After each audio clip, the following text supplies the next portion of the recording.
This is the Little Red Video. Harvey Penick's lessons from a lifetime in golf. Now your host, Dave Marr. Hi, I'm Dave Marr. One of the most meaningful traditions in golf is that of student and teacher. Wisdom passed along from the game's experienced players to its youth. Bobby Jones learned from Stuart Maiden. Jack Nicklaus learned from Jack Grout. And in Austin, Texas, Ben Crenshaw and Tom Kite learned golf from Harvey Penick. It was a great thrill for me to win the 1965 PGA Championship. It was also a thrill to learn that Harvey told his young players to imitate my swing. That's high praise indeed. There are a number of top pros, men and women, who Harvey Penick polished up and sent out on tour. Tournament winners like Betsy Rawls, Sandra Palmer, Kathy Whitworth, Mickey Wright, the Massengale brothers, Don and Rick. But Harvey Penick also spends his time teaching beginners, intermediates, low handicappers, and hackers, players of all skill levels and all walks of life. Harvey's special gift is teaching people to enjoy the game he loves so dearly. For decades, he jotted down his insights and observations about the game into a notebook, never showing his literary nuggets to anyone but his son Tinsley. Not until last year, when he sat down with Texas author Bud Shrake and produced Harvey Penick's Little Red Book, which has since become the best-selling sports book of all time. Notice I didn't say golf book. I said sports book. The Little Red Book is an instant classic, a priceless treasure, something that will endure. And it's a story told as only Harvey Penick can tell it, in his own words. If you want discourses on swing planes, angles of attack, degrees of bend in the spine, sorry, Harvey's not your guy. He communicates in simple, direct language. Golf instruction without the jargon. So sit back and relax. And with a little help from two of his most famous pupils, Ben Crenshaw and Tom Kite, we're going to take you inside the Little Red Book. Now, before we get into the nuts and bolts, I want you to get to know Harvey a little better. This great gentleman has devoted his life to the game of golf. Over the years, he's helped countless golfers learn to play their best, and in doing so, touch their lives. He's a man of character and integrity, motivated solely by a love of golf and a love of teaching. He is universally respected, and his stature in the golf world is such that the Teacher of the Year award given by the Golf Teachers Association is called the Harvey Penick Award. And the PGA has named him one of golf's legendary teachers. I'm interested in anything that's going to help people play golf. He is as patient and as solid as those oak trees out there. I mean, he's there every day. And the only thing that makes him happy is for people to enjoy golf. Brian Nelson and I had a talk when he was at the top. While taping this program, we had an unexpected stroke of luck. Harvey had never let his two most famous pupils, the 1984 Masters champion Ben Crenshaw and the 1992 U.S. Open champion and all-time leading money winner Tom Kite, watch each other take lessons. He didn't want them to overhear something that didn't apply to their games. But when we brought the three of them together for a photo shoot, the talk turned to golf. Two extremely talented students talking golf with the master teacher. See, the thing that's interesting about Mr. Penick's teaching is that he doesn't differentiate between the high handicap player and the good player in what he's trying to do. I mean, it's still the same thing. He's not teaching a 36 handicap a particular swing and then teaching Tom Kite and Ben Crenshaw another type of swing. He's trying to improve that 36 handicap swing to make it as good as it can be. Harvey likes to say he's seen more balls hit than anyone. So it's no surprise that he understands the mechanics of the golf swing. What sets Harvey apart is his unique ability to communicate. He knows what to say, and more importantly, how to say it. is a genius in the way that he conveys his thoughts. People look at some of those things and it's laughingly simple. You know, they say, well, that's absurd, it's so simple. But when they go out and try it, it works. And when you take a lesson from Harvey, you get more than some tips on the golf swing. Yeah, just hanging around Mr. Penick was always such a positive experience. You never came away from a lesson without feeling better about yourself, better about your game than you did before. Perhaps the key to Harvey Penick is that he really cares. I played on tour for some 2-3 years and had a few good tournaments, but I was very lost. And I came back and he said, all right, let's go up and watch a few. And he could tell by the third ball, you know, that I was lost. And about the 5th or 6th ball, he put his arm on me like I'd never seen him do before, and he said, Ben, he said, don't ever wait this long to come back to see me. And that's good advice for the rest of us as well. Don't ever wait too long to come and see Harvey. Watch this tape over and over. Learn the lessons Harvey learned from a lifetime in golf. He teaches in stories, images, and metaphors. His language is simple and direct, the meaning clear. If you abide by the maxims that Harvey has in the book and in the video, that there's no question you will be able to improve your game. This man did not become the best teacher that the game of golf has ever known without knowing a little bit about it.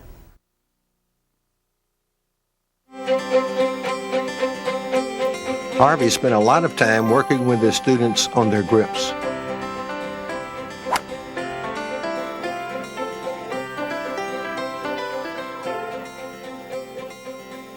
You know, he said, if you don't have a good grip, you don't want to play good golf. It can't be more clear than that. I think that so many times we vastly underestimate the importance of the grip. But one grip does not fit all. The interlocking grip with the forefinger of the top hand laced between the little finger and the ring finger of the bottom hand is for people with short fingers, used by Tom Kite, Gene Sarazen, and Jack Nicklaus. The overlapping grip, with the little finger of the bottom hand wrapped into the hollow between the forefinger and middle finger of the top hand, are on top of the left forefinger, is the most widely used among ordinary players as well as experts, though with many individual variations. Ben Crenshaw, Ben Hogan, Arnold Palmer, Byron Nelson, Sam Snead, and Payne Stewart are just a few of the overlappers, and none of their grips are exactly alike. The two-hand or 10-finger grip, with all the fingers on the handle, sometimes called the baseball grip, although the baseball bat is held more in the palms and a golf club more in the fingers, is especially good for women and older players who may lack strength, although some top professionals like Beth Daniel, Art Wall, and Bob Rosberg have done quite well with it. Okay, so how should you place your hands on the golf club to achieve a good grip? Well, most modern teachers like to talk about aligning the V's formed by your thumb and forefinger. Harvey has a simpler suggestion. Just pick up a yardstick and fit your hands to it and swing it. Then put the same grip on a golf club. The idea in the grip is to have your hands opposing each other. If you put your left hand up there like that and your right hand like that, and then you just close them around, then you have a pretty good grip. And the thing that the yardstick does, it gives you a flat side. So when you put that yardstick in your hand, it aligns with the palm of your left hand. Then you wrap it around and it stays square. And then it aligns with the palm of your right hand. You wrap it around and it stays square. Whatever grip you choose, Harvey wants you to pay attention to the position of your left thumb. Rather than straight down the top of the handle, the left thumb should be over a little bit to the right. The reason is at the top of the backswing, that thumb wants to be underneath the club. This gives you control. Here's another key thought. The hands must be touching each other. They should be joined together as a unit. They should feel like they are melted together. The best thing to do, find a grip that fits you and feels good, and then stay with it. If the ball is flying pretty well, your grip is all right.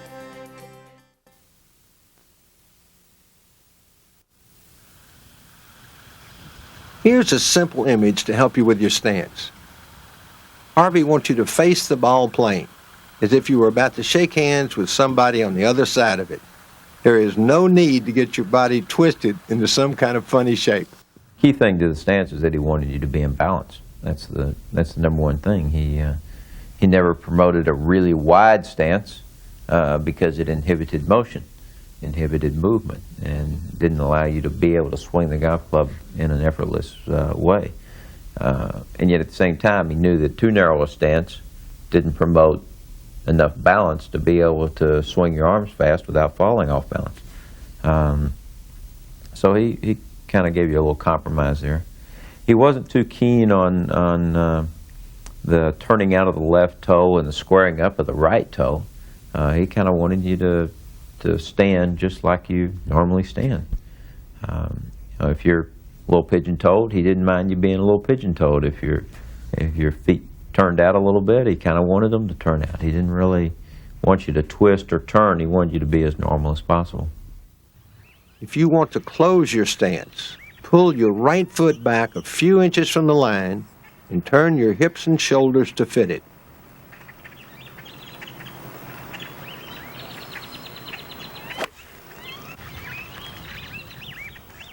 To open your stance, pull your left foot back a few inches from the line and let your hips and shoulders go with it.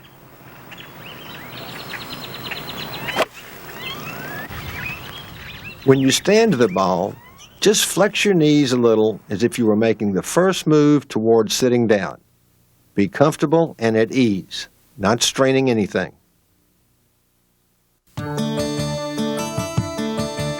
Position of the ball is second in importance only to the grip. Mistakes in the grip and ball position are mistakes made before the swing that may ruin any grand plans you have for the shot. Many instructors teach that the ball should be played off the left heel for all shots. Harvey disagrees. Nowadays, the golf courses are so well manicured that I think he's a little bit more forgiving with the ball position than he used to be. But he still likes you to be able to hit down on the ball. He doesn't like that ball so far forward that it encourages a lot of lateral motion to where you actually move in front of the ball or move to get up to the ball, should I say. He wants you to be able to try to keep your body as still as possible and still hit down on it. He wants you to play your 9-iron from the dead center of your stance, then move forward as you go to longer clubs. To illustrate, note the ball position for the 6-iron and the 3-iron. The driver and 3-wood are the only clubs you want to play off your left heel. This is because you want to hit the ball slightly on the upswing or at the lowest point of the swing with these clubs.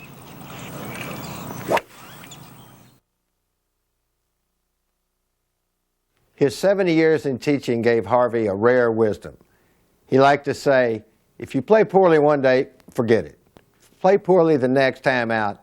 Review your fundamentals of grip, stance, aim, and ball position, because most mistakes are made before the club is swung. If you play poorly for a third time in a row, go see your professional. But be careful. If your pro asks you to take an aspirin, please don't take the whole bottle. In the golf swing, a tiny change can make a huge difference. The natural inclination is to begin to overdo the tiny change that has brought success. So you exaggerate in an effort to improve even more, and soon you are lost and confused again. Lessons are not to take the place of practice, but to make practice worthwhile. To start a golf swing, you need a forward press of some sort that sets off the action. To help you understand this concept, Harvey wants you to imagine you're in a stance holding a bucket of water. If you're going to swing this bucket back like a golf backswing, you just naturally won't do it from a dead stop because that produces a jerky motion. Instead, your hands and hips and shoulders and legs will rock slightly forward to provide the reaction that gives momentum to the backswing. This starts the turn and the shift of the weight to the right foot that you would need to swing a bucket of water. If you're gripping the bucket tightly, you will turn fast. If your grip is light, your turn will be slow and free. To bring the bucket back down, you wouldn't throw it with your hands. You would shift your weight to the left foot and stay behind the bucket as you swing it down and through. If you want, hold the bucket with two hands. The idea is the same, and you can picture the release of power as the bucket reaches the forward swing and the water flies out. This is probably a good time for a note on tempo and timing. If you are to get best results, you can't rush your swing. If it's a nice, smooth, rhythmic takeaway, your hands, your swing at the top will be more together, and you'll be more likely to have a nice turn, and everything starts back down, and when you change directions, it'll be smoother. He impressed that on me way early, to try to be patient off the ball, very patient off the ball. It goes right in line with Jones' thinking when he said nobody ever swung the club away from the ball too slowly. Of all the thousands of swing training aids and gimmicks on the market, the best one you can buy is at the hardware store if you don't already have it in your garage or tool shed. It is the common weed cutter. Many years ago, Victor East, the genius behind Spalding Clubs, sent 6 weed cutters to Harvey and 6 to Wild Bill Melhorn, who was teaching at a club in Florida. A few weeks later, Melhorn sent his weed cutters back to Victor with a note that said, "These things are ruining my business. Students who use them don't need me anymore." The motion you make lopping off dandelions with your weed cutter is the perfect action of swinging a golf club through the hitting area. Furthermore, the weed cutter is heavy and builds golf muscle. And while you're swinging the weed cutter, pretend you're being paid by the hour, not by the job. In other words, take your time.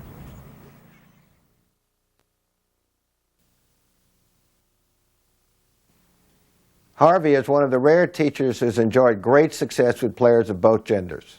Tom Kite and Ben Crenshaw, Mickey Wright and Kathy Whitworth. So pay attention when he talks about the sexes. Said Harvey, "No pretty woman can miss a single shot without a man giving her some poor advice. A husband should never try to teach his wife to play golf or drive a car. And a wife should never try to teach her husband to play bridge." Modern teachers want the students to keep the left heel on the ground throughout the swing. The old school teachers like Percy Boomer and the great Scottish pros want the left heel to come up and return to the ground at the start of the downswing. Harvey is from the old school, not because it produces a more classic swing, which it does, but because letting the left heel come up is the best way to get the job done. Harvey likes to say, "Let the left heel come up if it wants to." What a wonderful image. The important thing is that you do not consciously lift the left heel. You keep the left heel on the ground, but you let it come up naturally as you make your backswing. Let it come up if it wants to. Thereby, it's what's inside of you making that thing go.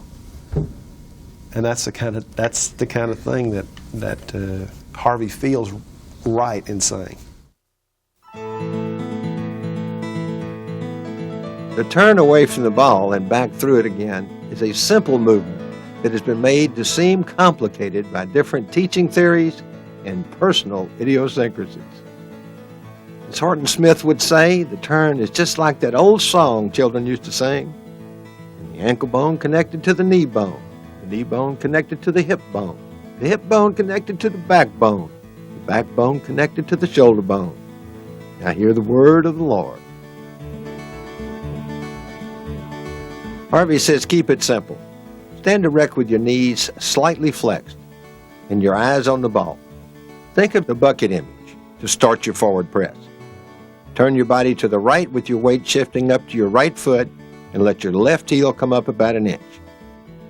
The turn is really a simple motion. It's like turning to say howdy to someone on your right. Your arms keep swinging until the shaft is behind you and pointing to the target. you know, he always felt like that the body did the turning and the arms did the lifting. The arms provided the vertical part of the swing, and the body provided the rotational part of the golf swing.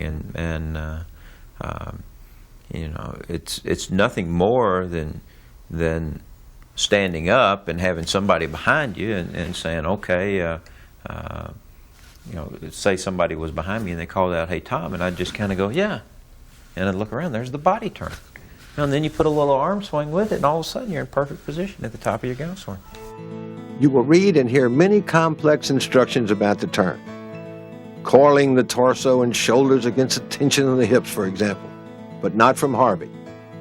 Just remember, the turn is a natural movement of the body, and your bones are connected from the ground up.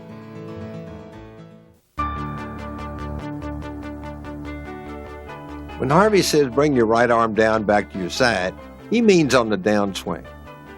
Harvey has seen students with all sorts of weird ideas they've been taught. They try to swing with a towel or a head cover under their right armpit. The right elbow is practically strapped to the body. The result?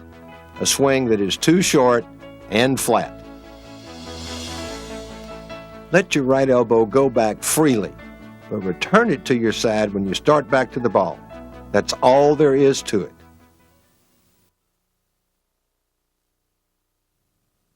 An average golfer was pestering Tommy Armour to teach him how to put backspin on his iron shots. The obvious answer is that if you hit the ball solidly, the loft on the club will put backspin on it. But this was too simple. The golfer was sure Tommy must know some secret that made a good middle iron shot land on the green and dance backward. Finally, Tommy said, "Let me ask you something. When you hit an approach shot from 140 yards or so, are you usually past the pin or are you usually short of it?" "I'm nearly always short of the pin," the golfer replied. Tommy said, "Then what do you need with backspin?" To play good golf, you want to learn to stay behind the ball because that's where you get your power. Now, there's a lot of talk about keeping the head still, but there isn't a champion in the game who doesn't move his head during the swing.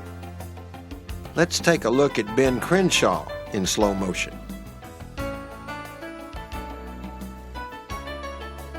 Now here's Tom Kite. See what we mean?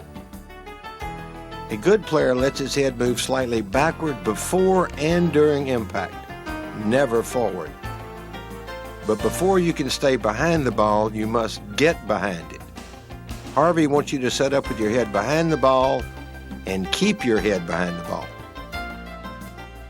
Notice how both Crenshaw and Kite are behind the ball prior to impact.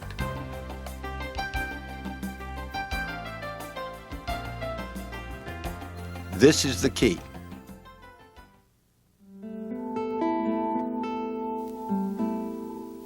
If there is such a thing as a magic move, it's an action that Harvey stresses over and over on the practice tee and in his book. To start your downswing, let your weight shift to your left foot while bringing your right elbow down to your body. This is one move, not two. Practice this move again and again. You don't need a golf club to do it. Practice until you get the feeling and rhythm of it, and then keep on practicing. Be sure your eyes are trained on the spot where the ball would be. Your head will stay well back.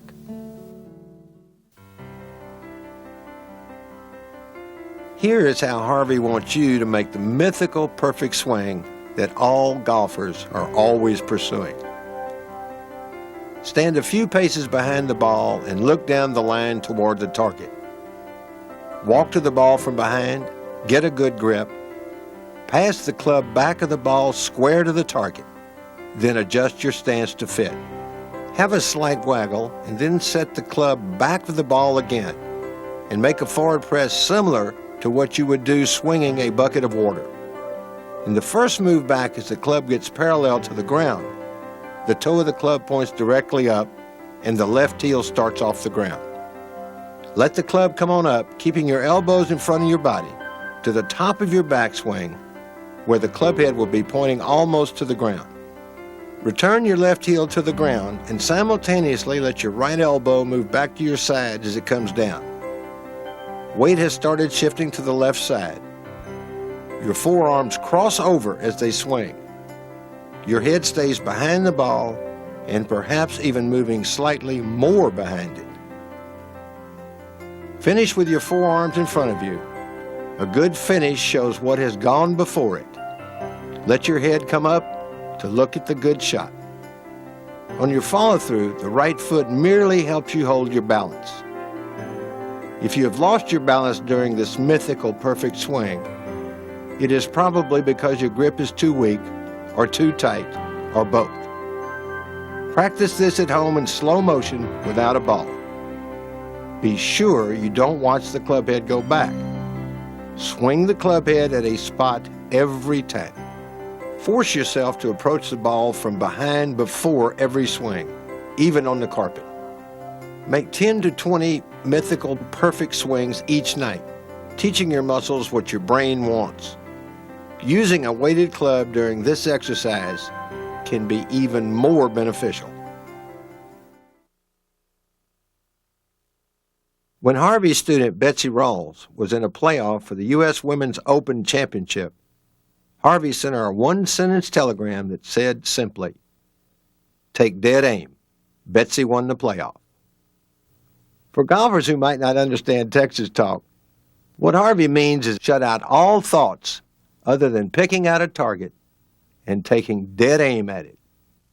Once you address the golf ball, hitting it has got to be the most important thing in your life at that moment. Think positively. Block out all distractions. A golf swing happens right now, not in the past or in the future. Harvey wants you to believe with all your heart that the shot you're about to hit will be a good one. He wants you to have total confidence. Take dead aim. A high handicapper will be surprised at how often the mind will make the muscles hit the ball to the target, even with a less than perfect swing. The expert player won't be surprised. He expects to hit the target. Take dead aim. This is Harvey's most important advice. Forget how your swing may look and concentrate on where you want the ball to go.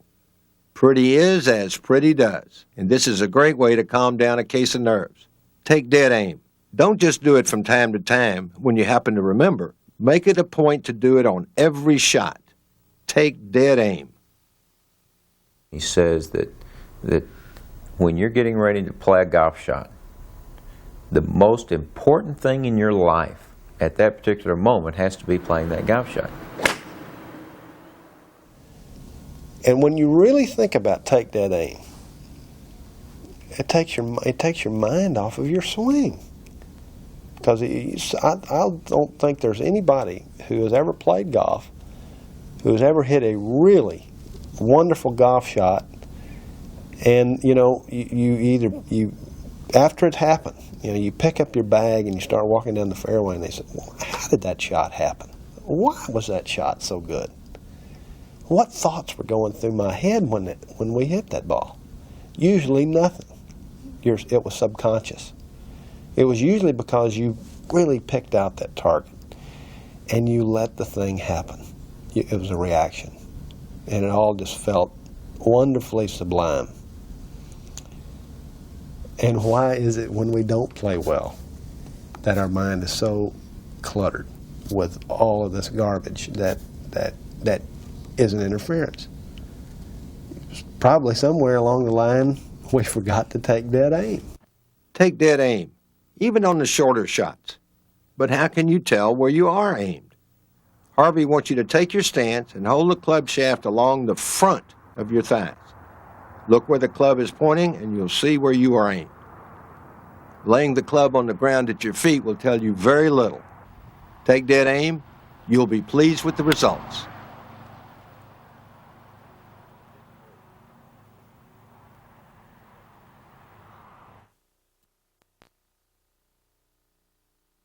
Herbert Warren Wynn, the stylish and learned golf writer, came to see Harvey at the club and asked what he thought were the three most important clubs in the bag in order. Harvey said the putter, the driver, and the wedge. Herb said he'd asked Ben Hogan the same question. Ben had replied, the driver, the putter, and the wedge. I agree with Harvey. You hit the driver 14 times in an ordinary round, But on the same day, you may have 23 to 25 putts that are outside the gimme range, but within a makeable distance. A 5-foot putt counts 1 stroke, the same as a 270-yard drive. But the putt may be much more significant to your score. Psychologically, the driver is very important. If you hit the tee ball well, it fills you with confidence. On the other hand, if you smash a couple of drives into the trees, your confidence can be shaken.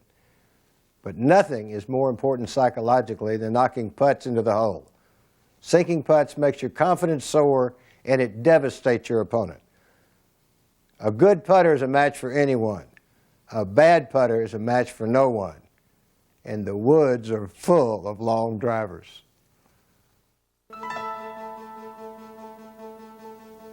Many golfers are not sure which part of their club face is striking the ball.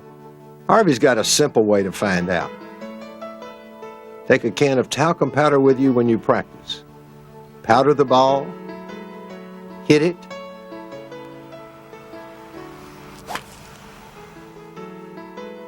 look at the club face. You'll know immediately.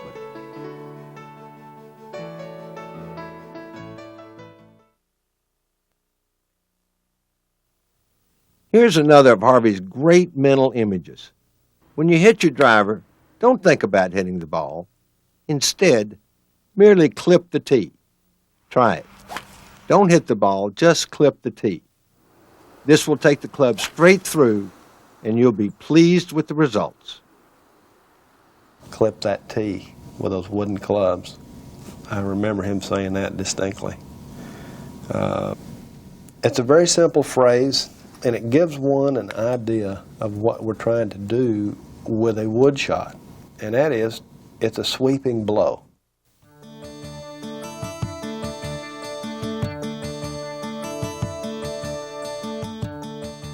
No, this tape has not been slowed down. You're watching Ben perform Harvey's slow motion drill. You can do this drill on the range or at home. It takes much patience and many repetitions, but the time you spend with it will pay off on the course. When Harvey says slow motion, he means really slow. Slow motion. If you think you're doing it in slow motion, hey, do it even slower.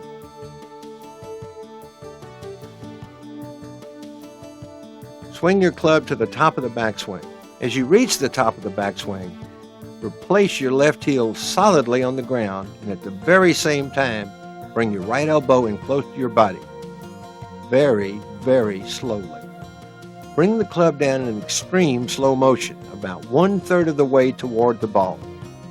Then stop a moment and hold it and feel it. Do this 4 times in a row. Don't get impatient and speed up. Very slowly is the key.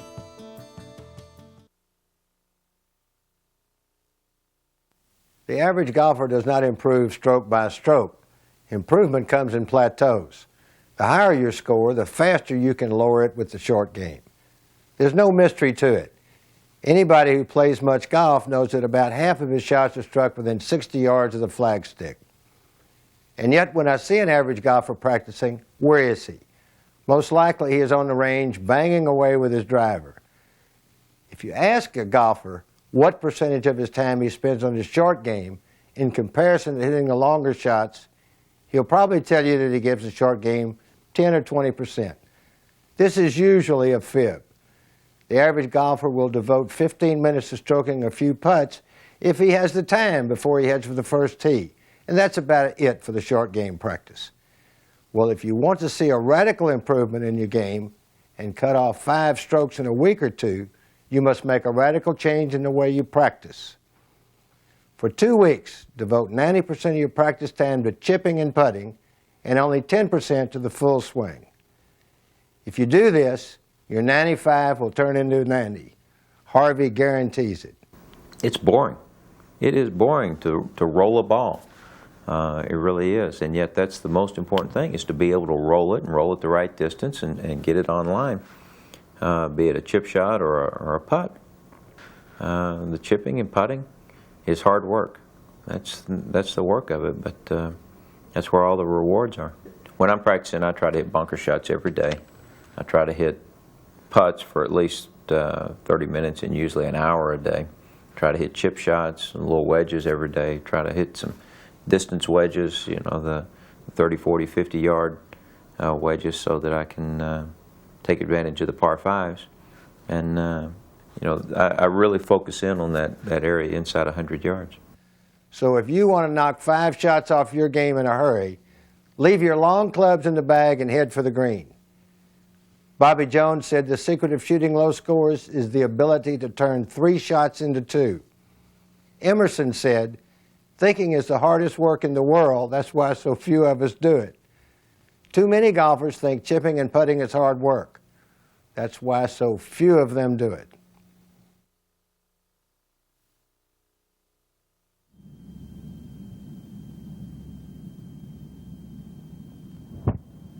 Practice your bunker game to become more aggressive with it. If you learn good fundamentals and practice them, playing a ball out of a greenside bunker is not a difficult shot. Here's how Harvey wants you to do it.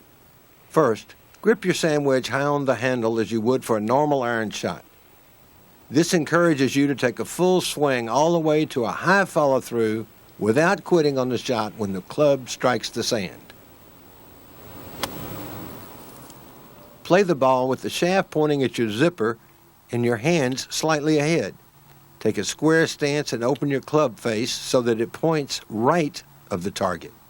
Then open your stance by moving your left foot back and taking your hips and shoulders with it, so that now your body is aimed left of the target, but the club face has come around to aim straight at it.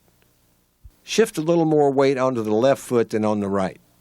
Now make a basically normal swing along the line established by your shoulders and body. Hit 3 or 4 inches behind the ball and clip the sand out from beneath it. The ball will come out and land on the green in a spray of sand.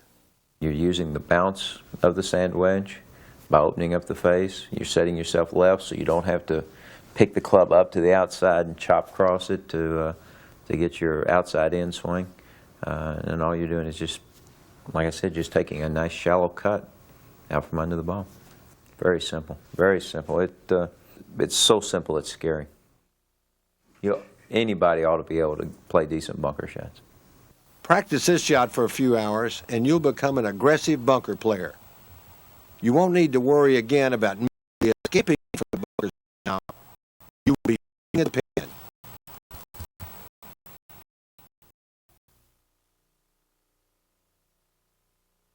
The first and foremost fundamental to learn about chipping is this. Keep your hands ahead of or even with the club head on the follow-through. All the way through. Grip your club down close to the steel and flex your knees so you can get down to it, and keep the club near to you instead of reaching out for the ball. Move your weight a little more to your left foot. Loosen your elbows. Remember that you're hitting the ball with your hands, not with your elbows. Make your backswing and your follow-through approximately the same length. Use the straightest face club that will carry the ball onto the green the soonest and start it rolling toward the cup. The sooner you get the ball rolling, the better chance you have. You know, I've been known for my wedges, and yet when I get up around the greens, especially just a few yards off the green, I almost never play a wedge unless it's out of the really deep rough. I'm playing a club that will allow me to roll the ball. If you're having trouble with your chips, Harvey's got the cure. I think that it helped 90% of the once-a-week players is to feel like that chip shot is going to go underneath the table or underneath something like a bench. Had a fellow come down from Ohio one time, came all the way for a lesson on chipping. And I put a bench out there after he'd hit a few, and I started hitting them good. After that, hit them over. I said, well, that's the lesson. He got his clubs, went back to Ohio. High handicappers should use their putters from off the green whenever it looks feasible. They'll generally get closer to the hole this way.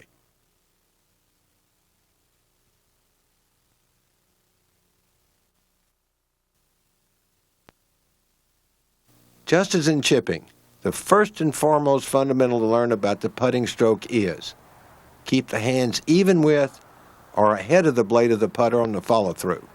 And it's very important that you hit the ball squarely. He taught me early on that the best way to be a consistent putter is to keep hitting the ball squarely. Now, someone would say, well, that's earth-shattering, you know, but it's like taking a dead aim. I'll say this. A thought process of trying to hit that ball squarely should be just as much on your mind as thinking about what happens to a putt as it gets to the hole. Harvey has a simple system to take the mystery out of putting. Read your line from behind the ball. Walk to the ball from behind and take your stance with your hands slightly ahead of the ball or straight up. Glance at the hole and glance at your putter blade to make sure it is square to your line. Now take 1, 2, or 3 practice strokes, concentrating on each one as if you're trying to make the putt. Harvey likes to see the stroke start with a small forward press. Use the swing the bucket image. Then keep your head and eyes still and imitate your last practice stroke.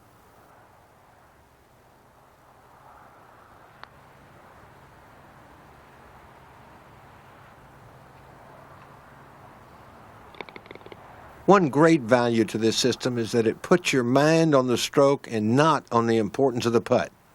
Hit the putt as you've hit 10,000 putts in the past. Concentrate on imitating your final practice stroke, not on what will happen if you either miss it or make it. When practicing putting, always choose a level place on the green, or perhaps one that is slightly uphill. Harvey hates the old saying, never up, never in. It's true that a ball that never reaches the cup never goes in, but neither does a ball that goes past it. Harvey likes to see a putt die at the hole. He likes to see it slip into the hole like a mouse. The cup is only 1 inch wide for the putt that is struck too hard. The cup is 4 inches wide for a ball that dies at the hole. The main reason a putt is left short is not that you hit the putt too softly. It's that you didn't hit it squarely on the sweet spot. If you want to know where you're hitting your putts, simply use Harvey's powder drill. Harvey Penick used to charge $5 an hour for lessons. And when he was forced by the club to raise his rates, Harvey objected. He said, I use small words, so how can I charge big prices? Well, the wisdom that can be found in this book is priceless indeed. If you put these lessons to work, if you practice Harvey's teachings, you will improve. I guarantee it. You know, when Harvey would watch one of his pupils hit a first-class shot, he would say, I hope that brought you as much pleasure as it did me. Well, we hope this program gives you as much pleasure as it does us. And thank you, Harvey, for all that you've given to the game of golf. You know, Bill Campbell told me one time that he played a lot of golf with Sam Snead, and he said that he was having trouble. One day he was swinging way too quick, and Sam said, why don't you try this? He said, if I gave you a little board and a 10-penny nail and a hammer, I was going to give you one chance to hit that nail. He said, what would you do? He said, I'd just take a nice beat on it. And he said, I wouldn't go like that. I'd go, that was a nice thought for tempo. Yeah. Mickey went out and he bought a hardware store so he could do this thing. This is a Victor East model. Looks like we need a little bit of work on the grip. It sure did. Victor East model there. This is awesome here, though. I swung this a few times. Man, it gets your swing right back. How can something so simple be so darn good? It's unbelievable.